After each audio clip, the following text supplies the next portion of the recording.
So আপনি যদি আপনার ফোনের নোটিফিকেশন কালার এবং কি ব্যাকগ্রাউন্ড চেঞ্জ করতে চান তাহলে অবশ্যই বলতে আপনাকে সেই ক্ষেত্রে একটি অ্যাপস ব্যবহার করতে হবে। সেই অ্যাপসটা কীভাবে ব্যবহার করবেন এবং কী ব্যবহার করতে হবে, কোন কোন সেটিংগুলো করতে হবে, অবশ্যই বলতে হচ্ছে ভিডিওটি স্কিপ না করে কন্টিনিউ করুন, না হলে আপনি কিন্তু বুঝতে পারবেন না সেটা কীভাবে সেটিংগুলো করতে হয়। সো আপনাকে আমি সর্বপ্রথম দেখে নিচ্ছি আমার পেছনের ব্যাকগ্রাউন্ডগুলোর নোটিফিকেশন কালার কেমন। দেখতে পাচ্ছেন হোয়াইট এবং কি রেড কালার ব্যাকগ্রাউন্ড আছে, সেটাকে আমি চেঞ্জ করে আপনাদের সামনেই দেখাবো। তার জন্য আপনাকে একটা অ্যাপস ইনস্টল করতে হবে। সরাসরি আপনার প্লে স্টোরে যাবেন, যাওয়ার পর যে অ্যাপসটা দেখতে পাচ্ছেন সেটাকে আপনি ইনস্টল করে নিতে হবে। সো আপনাদের সুবিধার ক্ষেত্রে আমার ভিডিও ডিসক্রিপশন বক্সে লিঙ্ক দেওয়া থাকবে, সেখান থেকে আপনি চাইলে এক ক্লিকে সেটাকে ইনস্টল করে নিতে পারবেন। সো ইনস্টল করার পর আপনি সরাসরি সেখান থেকে ওপেন করে নেবেন। সো আমি অলরেডি ইনস্টল করে রেখেছি সময় বাঁচানোর জন্য, আমি সরাসরি ওপেন করে নেব। ওপেন করার পর ঠিক একটু এরকম একটি ইন্টারফেস আসবে, একটু অপেক্ষা করুন। তারপর এখানে ঠিক এরকম পর নিচেটাতে একটা ক্লিক করবেন।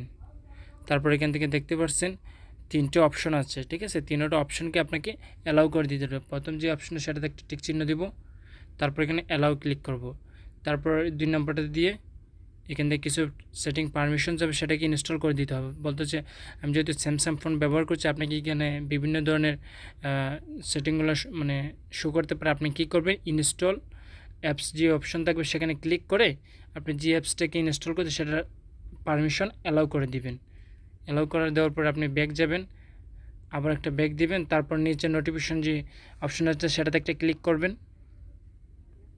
তারপর এখান থেকে সেই অ্যাপসটার নোটিফিকেশন আপনি অ্যালাউ করে দিবেন। তারপর অ্যালাউতে একটা ক্লিক করবেন।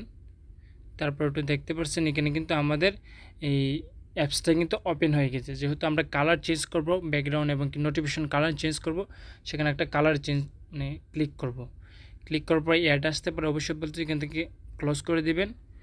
তারপর এখানে দেখতে পাচ্ছেন background colour, notification, background colour, বিভিন্ন অ্যানিমেশন আছে। সো আমরা ব্যাকগ্রাউন্ড কালারটা চেঞ্জ করব। সো এখানে দেখতে পাচ্ছেন একটু হোয়াইট রকমের, যে দেখতে পাচ্ছেন হোয়াইট রকমের কিছু একটা আছে। সো আমরা সেটাকে একটু অন্য ধরনের একটা কালার দেওয়ার চেষ্টা করব। সো এখানে ক্লিক করার পর আমি সিম্পল একটা রেড কালার দিয়েছি, তারপরে অ্যাপ্লাই ক্লিক করব। তারপর দেখতে পাচ্ছেন আমাদের কালারটা কিন্তু রেড কালার চেঞ্জ হয়ে গেছে। সো আমি এখন আইকনের কালারটা পরিবর্তন করে আপনাদের দেখাবো। সো এখান থেকে দেখতে পাচ্ছেন এই যে এটা, সেখানে একটা ক্লিক করে আমরা আইকনের কালারটা পরিবর্তন করব। সো এখানে একটা ক্লিক করব, ক্লিক করব ব্রাউন, এটা থেকে একটা ক্লিক করে অ্যাপ্লাই করব। তারপর দেখতে পাচ্ছেন আমাদের কালারটা কিন্তু খুব সুন্দরভাবে কিন্তু চেঞ্জ হয়ে গেছে। সো আপনি চাইলে এইভাবে যে কোনো ধরনের কালার দিয়ে আপনার নিজের ইচ্ছা মতো আপনার যে নোটিফিকেশন প্যানেলটা আছে সেটাকে আপনি কাস্টমাইজ করে নিতে পারবেন। সো এখানে টেক্সট যে কালারটা আছে সেটাকে আপনি এখান থেকে যে কোনো ধরনের কালার দিতে পারবেন।